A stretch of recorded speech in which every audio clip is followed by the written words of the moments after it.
Hey guys, welcome back to another episode of the Music Den. I'm your host, Armando Venditti, or in this case, Rudolph the Red-Nosed Reindeer. Um, I'm back with Bill Schuster. How's it going, Bill? Doing great, Armando. You got the red nose to set off my blue beard. So, There you go. There you go. The joys of eating chocolate chip cookies. There you go. There you go. Anyways, ladies and gentlemen, we are back with another series. It is June 2nd, brand new month. We are back with running back through the 80s. Last month, we brought you Trip into the 70s. And we like doing the episodes so much, those 10 episodes. We thought we'd continue the trend in June and bring you running back through the 80s. So, Bill and I have gone through the years 1980 to 1989, 10 years, and have picked five of our top hits, plus two honorable mentions. So, we got seven in total per year. So, we hope, again, that by listening to these lists, that you know, it brings back some good memories for you. Now, Bill, quick question. For me, I know how interesting this process was for me. How was it for you? Was it an easy process or? uh, the initial part was fun because we got to look through. Uh, we're doing this, by the way, the same as the previous series where we're looking at the top 100 Billboard chart singles of a Yeah, given year, and that's what we're picking from. yeah, So, going through those 100 songs for each year and making a big overall list to whittle down was actually a lot of fun. But getting down to the final seven yeah, was a whole different story. That was there's a lot left behind that needed to be on here, but stuff's got to stay behind. yeah. Yeah. I personally thought that as we went through the 80s, by the time we got to 89, the pickings were slim. I mean, it got more difficult to Yeah, find good songs that that we remember that I remembered. But it was an interesting process nonetheless. It was a lot of fun for me. I did think uh, because we're concentrating on big hits with this, really, I think if we had gone deeper as we went later into the 80s with lesser hits or, album cuts, stuff like that, there's a whole lot more to pick from. Oh It yeah, just there's a seems like treasure the trove. big mainstream pop Oh, hits were harder to come by. oh yeah, no, complete treasure trove of album cuts and stuff. But that wasn't the exercise, so it made it more challenging for us, right? All right, ladies and gentlemen, we are kicking off the year with 1980 for running back through the 80s. And again, I was brought up right by my mama. And Bill will be going first. So your pick number five for 1980. All right, thank you, sir.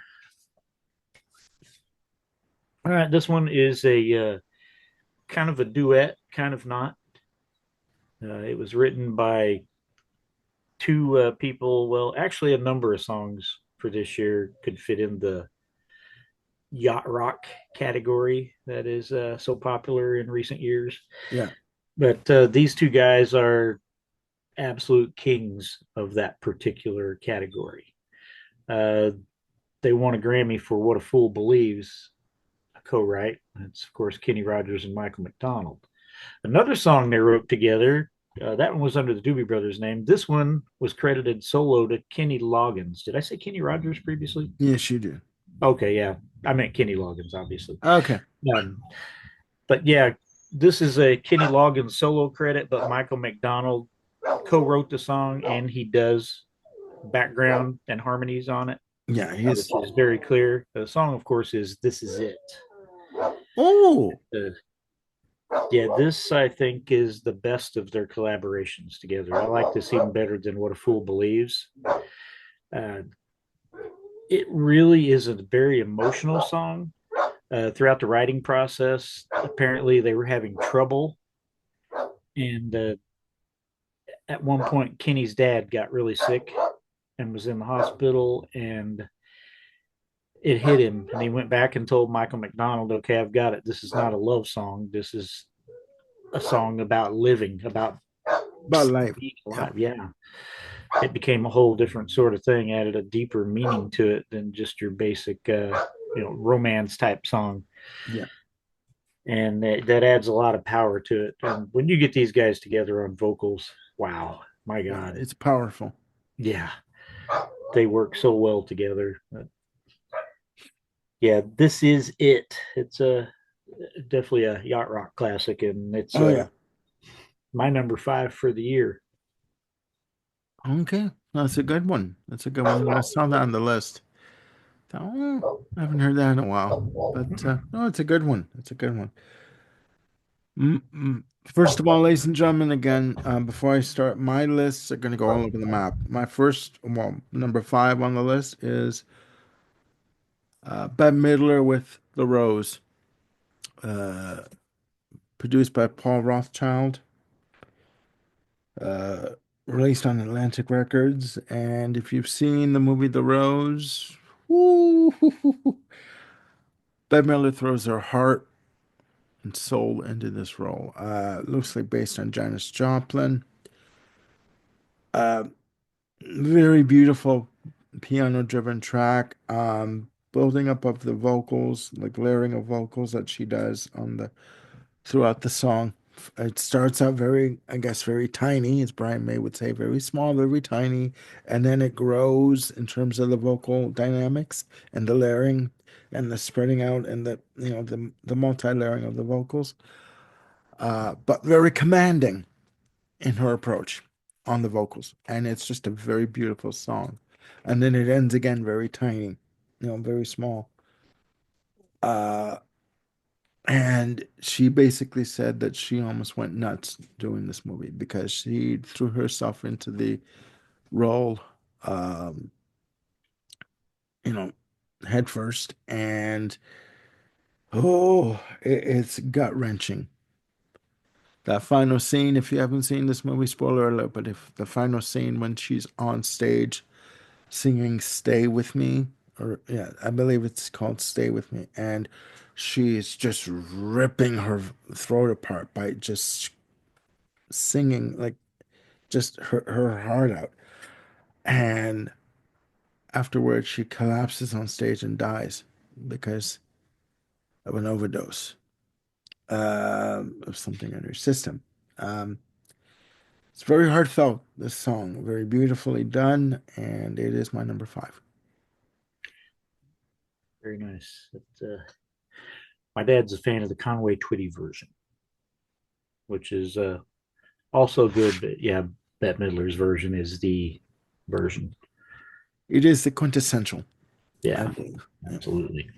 Yeah. All right, you're number four. All right, my number four. These guys appeared in our 70s edition here for me. This is Ambrosia with Biggest Part of Me from their 180 album. One of the two huge hits, the other being You're the Only Woman. And they're both great songs, but this one in particular is just a masterclass in like blue-eyed pop soul songwriting. Yeah. Uh, One of David Pack's best pieces of writing ever, and the band just brings it. Well, I can just get into the groove now and hear the vocals that I'm not. Wow, the that really get the Yeah. almost falsetto, and it's just a sweet, passionate love song.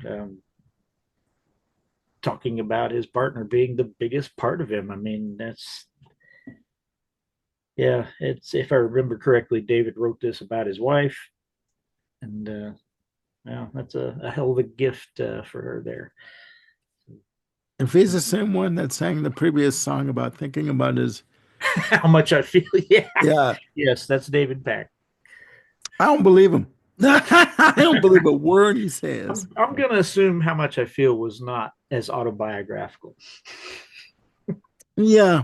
No, it's kind of like a menage a trois situation, in his mind, right? So, no, I get it. I get it.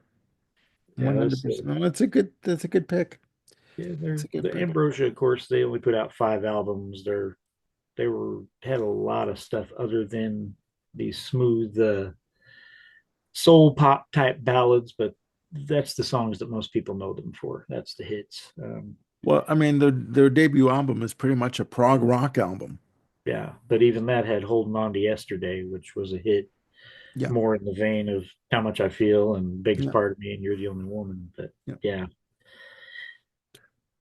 yeah.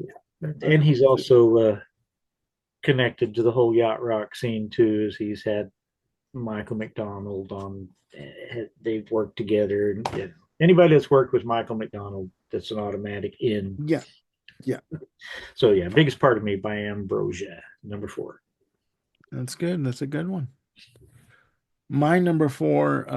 This is the first time this artist has been on my list. We're gonna go with Prince and "I Want to Be Your Lover." I Uh, knew you'd have that in there.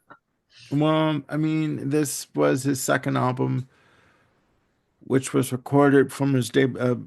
Not sorry. The debut album was called "For You." The second album was self-titled, recorded in a mere 3 weeks because Warner Brothers wanted another album, and Warner Brothers had the nerve to try and get Ray Parker Jr. to work with him.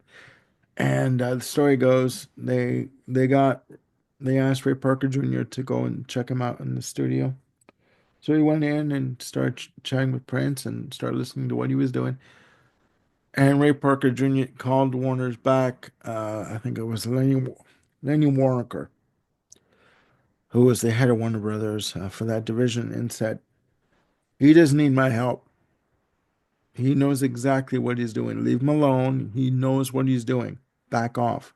You want to pay me to go in? I'll take your money, but you're wasting it." So it is funk, it is soul, it is R&B, it is, and he does all the it's Prince. He does all the instrumentation, drums, keyboards, bass, guitar, whatever. I mean, um, it's about the edited version is like 3 minutes, like, well, 2 minutes, something like 59 seconds. This is the album version, ladies and gentlemen, is like over 5 minutes, just an extended instrumental section from midsection on, but it is just funk arama. Um, he wants to be he wants to be the one that makes you come running. Okay, and that's all I'm gonna say. With this track, again, it is just a good slab of R&B funk. Uh, it's not really disco. The album did come out in '79, but it was on the tail end of disco. It is R&B and it is funk, and it's Prince. There you go. That's a great one. A lot of people forget about the actual radio success he had prior to the 1999 album. Yeah, But this was actually a substantial hit, obviously. yeah. And speaking of falsetto vocals, man, don't want your money. Ooh, and in the first four albums, he sings in falsetto on That's every so track, distinctive. right? I'm glad he expanded his horizon later, though. Yeah, it sounds great, but Mm, variety. yeah, variety is the spice of life, ladies and gentlemen. So yeah, Yeah, this is that's a my number killer. four pick. Yeah, Yeah. good pick. And as Mhm. I said, I knew you were going to pick this one. I'm not predictable. You surprised me with a lot of them, but that one was pretty well locked in, I think. Prick. Okay, go on, go on. Just for that, I'm going to go ahead and steal one of your picks. Go for it. Actually, my number three is The Rose by Bette Midler. Oh, by Matt Bidler? Yeah, by By Bette Matt Midler. Bidler, okay. Uh, I had stated, my number one for 1978 was Always and Forever by Heatwave. Uh, that was the song I sang to Stacy at our wedding. This was sung by one of our coworkers at our wedding. It was one of the three songs. Uh, yeah. So this has a deep personal meaning as well. And yeah, she sang the Bette Midler version, not the Conway Twitty version. Sorry, Dad. Yeah. Mm-mm. But yeah, these lyrics are it's just such a perfect little story with a beginning and an ending of this whole journey. Yeah. Uh, I mean, you come I full circle at the end. yeah, In the spring becomes the rose. I mean, boom, just yeah. yeah, it's very powerful, but the way she does the production of the layering of her vocals throughout the verses. Starts out very small. Again, I'm going to quote Brian May. Just starts out very small, builds and builds and builds with the harmonies and the vocals, and then it goes slow. It goes very small again, in terms of the way it ends. Just her final vocal, her voice. Sorry, it's your pick. Go ahead. No, good. It's a master class. Yes, yeah. I think the that slow build and the quiet and then the spare but somehow big production. It reminds me, just hit me of Bridge Over Troubled Water, the Simon and Garfunkel original. It has that kind of vibe to it. Mm-hmm. Yeah, but yeah, that's a great song. But yeah, I prefer the Rose over that as well. So Mm-hmm. Mm-hmm. Mm-hmm. No, it's true. It's true. and No, it's it's a kind of good one. funny that she played this raw Janis Joplin character in the movie, and yet this song is the furthest thing away from any sort of Janis Joplin Yeah. vocal performance. Yeah. Yeah. I mean, yeah, it's a good pick. It's a good pick. All right. My number three sticks with Babe. Now, ladies and gentlemen, a good amount of these albums were released on the tail end of 1979, so these songs were charted in 1980. From Cornerstone, a beautiful love song dedicated to Dennis DeYoung's wife, Suzanne. I'm not going to do a Dennis DeYoung. I'm not going to grab myself in order to reach those notes. I can't. I'm not going to do it. I can't do it. I just can't Bold. do it. I just can't do it. I can't do it. It's a family show, but just the beautiful. I think it's he plays a Fender Rhodes on that on the Yes, intro, you are correct. and the Fender Rhodes has a very distinctive sound, right? When you play it, just like an ARP synthesizer, right? The ARP, but just a beautiful intro and just a masterful vocal done. I mean, Tommy Shaw really didn't want to record it. Now, actually, I'd heard just the opposite. Oh, the Depending on opposite. what Sorry. source you look at, yeah, Okay. you hear different things depending on who the interview's with and Yeah. what year it was and how their opinions change on it, and Yeah. you know how that goes. Yeah. Well, there was a time when Tommy Shaw was performing with Damn Yankees and with Ted Nugent. Ted Nugent was such a prick. And he would um, Tommy Shaw would play the opening bit of Babe on the guitar, and then to mock Dennis DeYoung, right? And about the success of Babe, and then of course Ted Nugent would come in with that screeching guitar bill bit and just screw it up. And there was a story that happened quickly where Dennis DeYoung ran into Tommy Shaw at a hotel because they were both staying there, and Dennis DeYoung said, "You know what? I know you hate me. I know you hate my guts. I know you don't want that we don't get along, but don't belittle what you and I did together in the early years with Styx. That's not fair." And Tommy Shaw said, "You're right. I'm very sorry. And I won't do it again." And he never did it again. Good. So, yeah, I thought Tommy Shaw was a real dick about that stuff for quite a while there. Like he no he did it for a good amount of time, but then when he ran into the to Dennis DeYoung, they had it out in the elevator, like in the lobby, like, "Look, I know you hate me. I know we didn't get along, and I know you think I'm this, and this. But that song, you contributed to that song. That is part of our legacy that we built together. Don't belittle it, please. I'm begging you." And he goes, "You're right. I am so sorry. I will never do it again. And he hadn't done it again. Like he said, they may not get along, right? These days, and they don't want to work together, but he understands that that was a part of their past, of what they built together. So he goes, no, and he says, I've never done it again, and I won't. So Sticks is my number three. Long ass way to say it, but Sticks is my number three with Babe.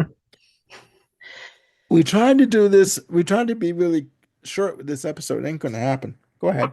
Number Oh, two. um, well, a few words about Babe. Sorry, go ahead. Oh You're about to cry, aren't you? no, no, no, no. I mean, there's always potential, we talk about these songs, but That was this last one decade. does. I mean, I've always loved Babe. People smack talk it. It's an absolutely gorgeous song, Yeah, and yeah, as you said, it was written about his wife Suzanne, which virtually every love song Dennis has ever written was for Suzanne. yeah, They've literally been together longer than I've been alive, yeah. and that's a beautiful thing that she can inspire him over such a long period, and that they're still together and happy. That's amazing. Yeah. So it's cool that this song has a basis, in their particular love story. Hmm. It adds an extra depth. But my own little personal connection was I actually did grab myself to sing high. Well, I didn't grab myself, but I did do the sang this to Stacy in the car before I was getting ready to leave on a plane for a long period of time. So yeah, it takes me back to that night a lot every time I hear this song. Um, the trivia bit, what another story I heard was that Tommy and James Young had heard the demo. Dennis recorded the demo with the Panazzo brothers only Okay. on drums and bass. But they heard the demo apparently and talked Dennis into actually making it a stick song for the album. Okay. And James never played on the song, but Tommy added some lead guitar to it. Yeah. Overdub. Yeah. So, yeah, but yeah, Babe's great. I don't care about all what the haters have to say about it. It's absolutely a perfect pop song and beautiful love song. You know And what? that Fender Rhodes is immaculate. You can't deny that from like 75 on, from 75 to 81, that Sticks were fucking hot. Yeah, They were on a streak that very few bands achieved at that point. So, you know what? Believe it all you want. It's a good song. It's melodic. It's got the hook, the guitars. You know what? You don't like it? Fuck it. Move on. You don't listen to it. But it's a good song. And a good song, like I said before, is a good song. So there we go. all right. Now let's see. That was your number three, correct? Okay. Yeah, Um, you're my number two. number two.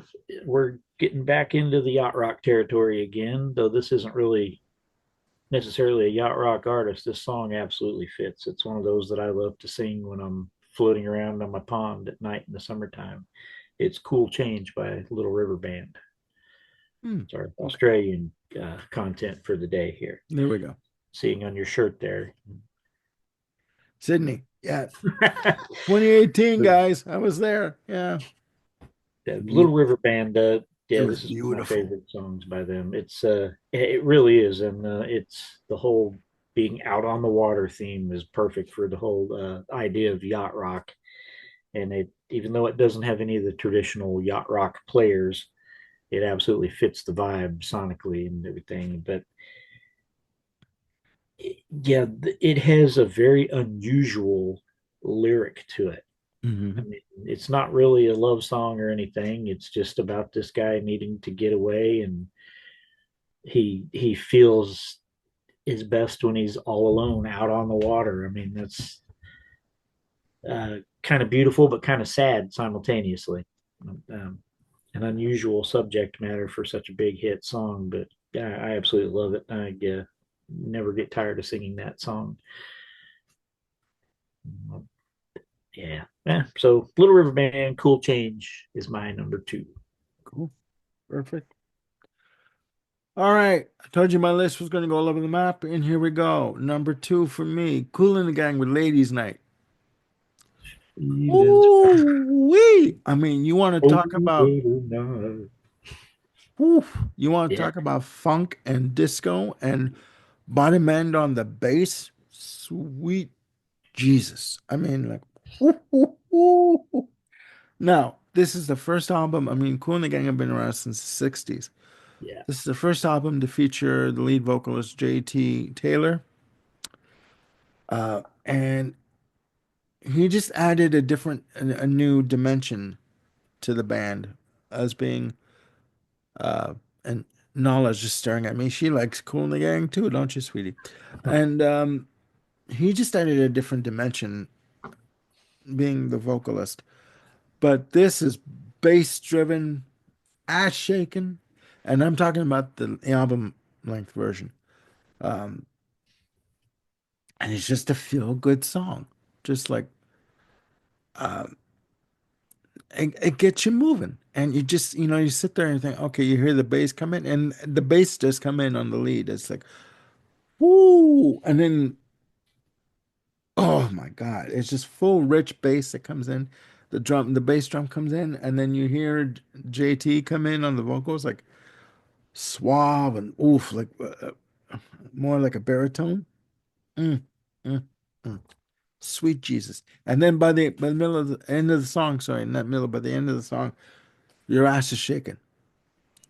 Your legs, your feet are tapping, and you're just like your head's bopping and your ass by the end of the track is shaking and you don't give a shit. It's just a good, well-crafted R&B song.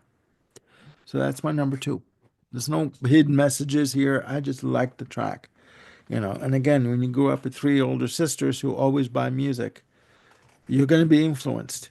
I don't give a shit who you are. You're going to be influenced, whether it's Kool and the Gang, or whether it's Prince, or whether it's Bette Midler, or whether it's Queen. You're going to be influenced on different types of music.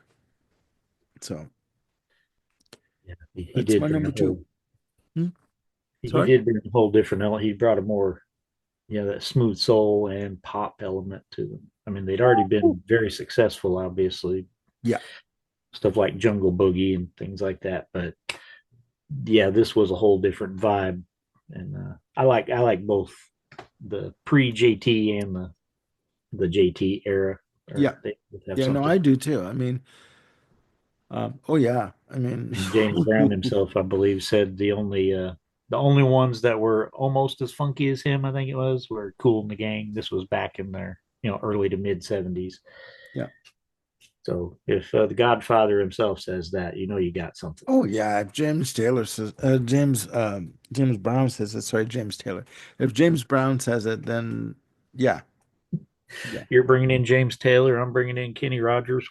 We're all over the No, no, place. no. We're good. We're good. We're good. Only one coffee and I'm still screwed up. So yeah, no, but yeah, no, it's a good song and it's a good R&B track and it's an ass shaker. So that's my number two. Ladies Night from Kool and the Gang. Very nice. All right, my number one. This is the biggest, most obvious yacht rock song, and it's from the album of the year, Grammy Award winner, Best New Artist, Grammy Award winner, Song of the Year, Grammy winner, Record of the Year, Grammy winner. It's Sailing by Christopher Cross. All that build up for sailing. I'm kidding. I'm kidding. I'm kidding. Yeah, this is just it's still my favorite Christopher Cross song. It's Yeah, just absolutely gorgeous. yeah, And again, this is just like Cool Change. This is one of those songs that I absolutely, if I'm floating around on my pond in the boat at night, listening to music and singing along, this has to be right there. yeah, Yeah. And yeah, again, it's much like Cool Change. It's not a traditional love song. It's again about sailing, about how yeah. it brings him serenity, basically. It brings him peace. It just, And he had that quality to his vocal delivery that's very calming, very soothing. yes. Um, Cerebral, I guess you'd say, but it's just beautifully done. Yeah, beautifully crafted song. Yeah. And you'd never know this is the same guy who apparently filled in for Richie Blackmore at a Deep Purple show. Get out. Look that up. Oh my God. Okay, okay, okay. Yeah, Rock Chris. on, Chris Christopher can Cross. shred. Chris is a hell of a guitar player, but he's got this easy listening rep, understandably considering his Mm, hits yeah, are, you know, I yeah, mean, as hard as he rocks is Ride Like the Wind. That's not exactly metal. yeah. No, So, no, but yeah, exactly. but I that's didn't know that. that's a total sidetrack though. Sailing is my number This is the meat and one. potatoes of this. Okay, I Yeah, get it. All right. yeah, That's a good one. That's a good one. My number one for 1980, we're going to go in a whole different direction. Gary Newman with Cars. yeah. Nice. I had to leave that off my list, and I hated it. Very futuristic, very new wave-ish, new wave song. Just it's just a whole different production, mostly keyboards, I believe. Um, and even the way he sings it, and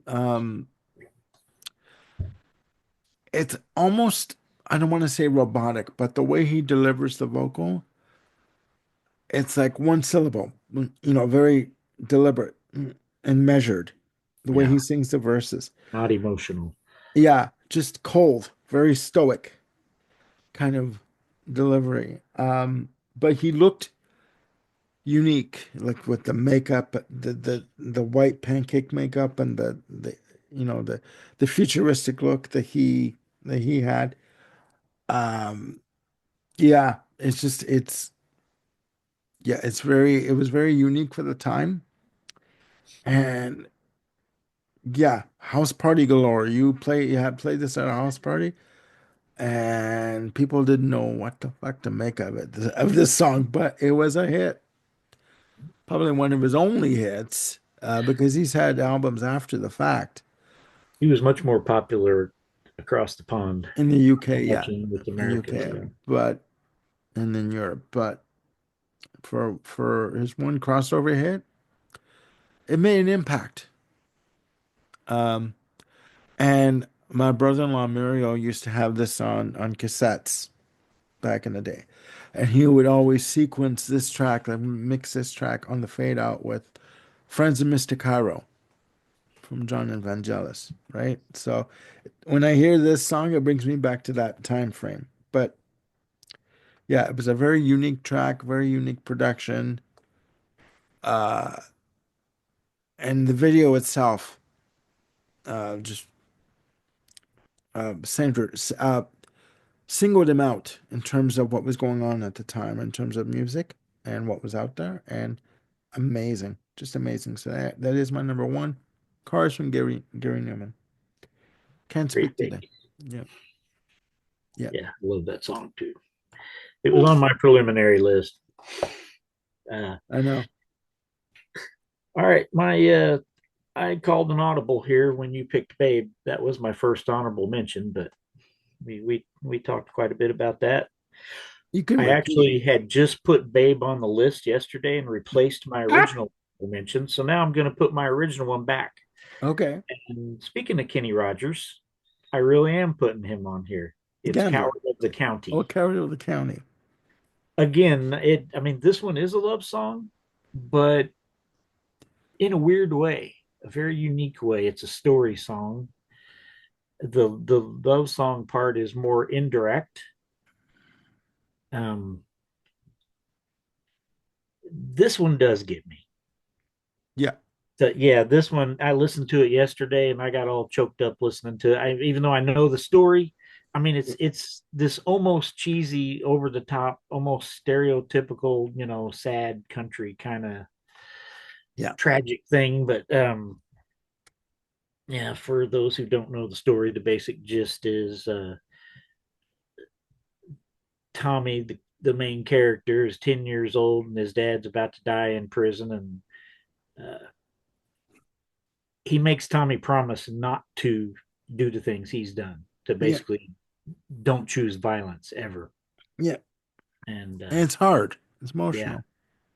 so and as it goes, yeah, Tommy finds a reason where he finally has to break his promise. And yeah, it's a really powerful song. It really it's always resonated with me. You okay?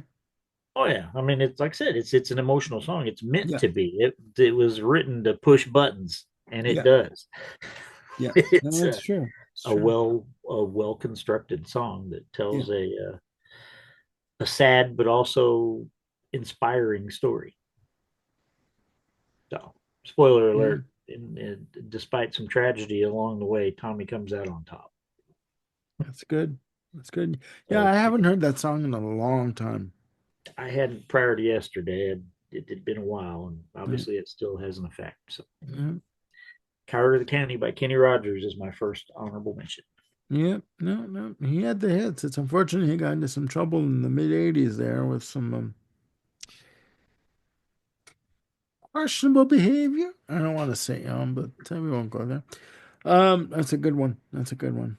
Um, my first honorable mention is Doctor Hook with Sexy Eyes.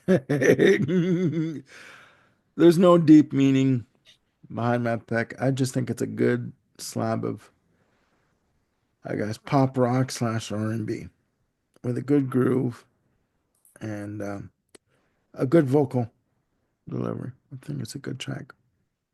So, It is. We talked about them a bit in a previous episode, and exactly. again, And I it wanted was to give it a listen. I'm like, I like this.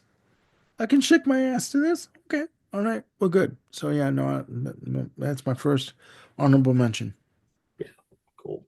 That's yeah, it's a great song. I like all their those smooth pop R&B almost hits that Yeah. they had in this latter part of the 70s. Quite a change from their early years. Yeah. All right, my final honorable mention is the king of pop himself. It's "Rock with You" by Michael Jackson. Ooh. Okay. And of course, again, I'd mentioned "Always and Forever" by Heatwave. That was written by one Mr. Rod Temperton. And of course, he also wrote "Rock with You," among other songs that were hits for Michael. Yeah. Thriller and yeah. Yeah, but this Off the this is my wall. favorite though. Yeah, Yeah. "Off the Wall," "Baby Be Mine." I mean, those were all Rod Temperton tracks, but "Rock with You," it was just so smooth. And apparently, it was offered to Karen Carpenter first, and she turned it down for her solo album. I've She tried should to have taken it. imagine Karen Carpenter singing it. As much as I love Karen's voice, no, this is too perfect. Michael absolutely owns this song. Yeah. His voice is just so almost airy. It's lightweight in a good way. It just glides. But that whole album, Off the Wall, like Off the Wall, you've got the title track, you've got, Don't Stop Till You Get Enough. You've got, Yeah, working, you got me working day and night. Get on the floor. I mean, like, come on!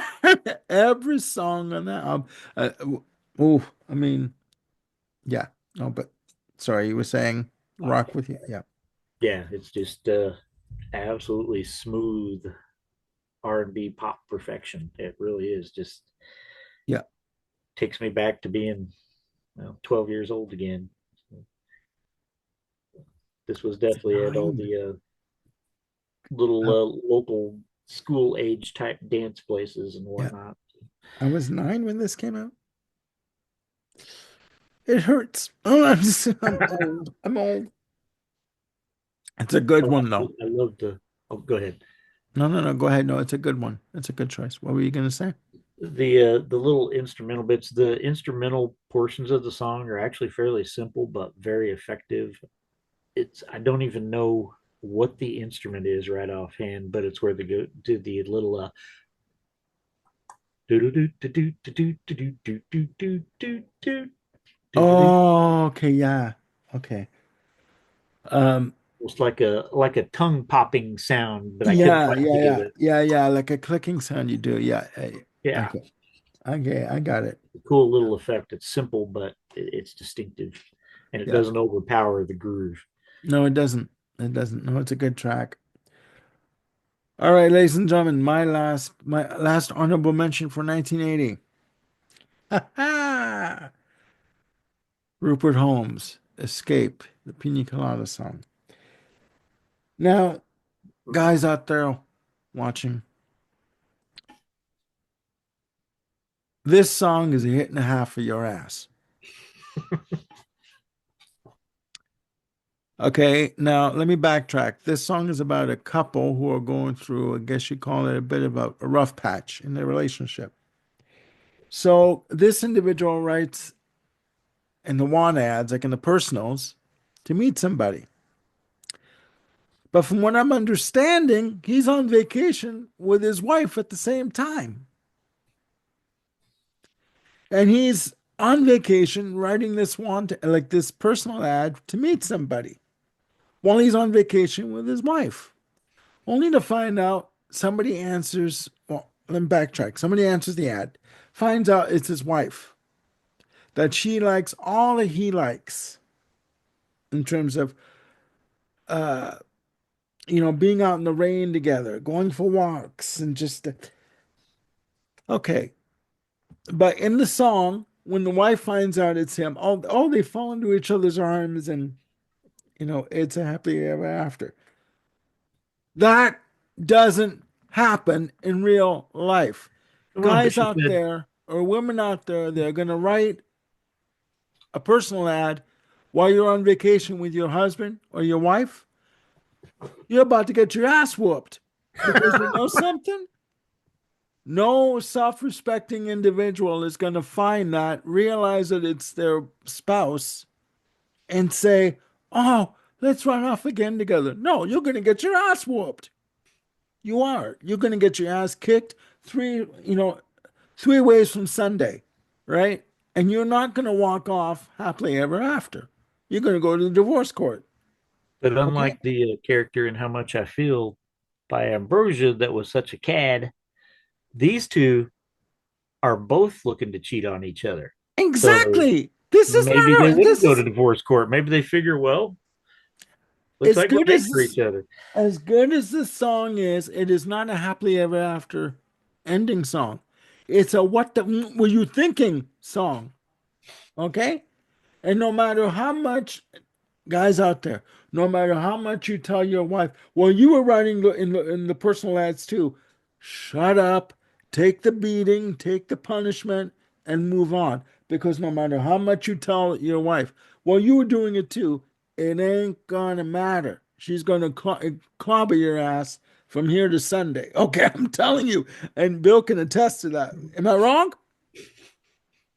Seems likely. There you go out, please. So it's a good song. It's catchy. Good guitar on the choruses, on the guitar breaks or the instrumental breaks. Um, it's a novelty song, pretty much, but it's catchy. It had the hook, and and regardless of the message, which is stay in your own fucking lane. Okay, don't go wandering and looking for trouble, especially on vacation with your wife or your spouse. That's a hit and a half for your ass. I'm telling you right now. So, okay. Anyways, that is my final honorable mention for 1980. There's Rupert's other big hit off the Partners in Crime album, and it really is his only his other hit really was Him, which is also a song about cheating, where this guy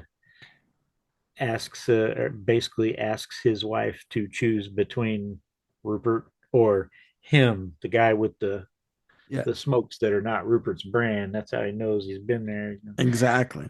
So yeah, apparently Rupert had a lot of cheating on his mind. Some But you popular tell topics me, for him. honestly, what wife, when the husband says, you like pina coladas too? And you're like walking in the rain? What wife is going to just sit there and listen to him like justify, well, you like it too? No, no, no. She's going to clobber your ass. I'm sorry. Your ass is grass. She ain't gonna put up with it. And no matter how much you can tell her that she was doing it too, it isn't gonna matter. Because in her eyes, you were cheating. So just don't do it. I'm sorry, it's the way it is, right? Anyways, ladies and gentlemen, there you have it. Uh, Running back through the 80s, our premiere episode for 1980, covering our top five hits and two honorable mentions. Please put down in the comments below your picks for 1980. Could be five, could be 10, could be 15, could be maybe one, or a couple of honorable mentions. No right or wrong answers, just opinions. Bill and I had so much fun doing the Tripping Through the 70s episodes that we thought we'd continue it with the 1980s. And this is going to be a hell of a good time. So, for Hopefully, you guys can pick some of the ones that were on my on list that that I list, didn't get to talk about. Let's hear it. there you go. There you go. So, for Bluebeard, otherwise known as Bill Schuster, I'm Rudolph the Red-Nosed Reindeer, otherwise known as Armando Venditti, signing off. And we'll be back with our top five picks in honorable mentions for 1981 with running through the 80s. Running back through the 80s, sorry. It's been a long day. Anyways, chat soon. Please click like and subscribe and hit the notification bell to keep yourselves on top of any new content we got coming up. All right. And we'll see you soon. Look after yourselves and one another. Bye for now.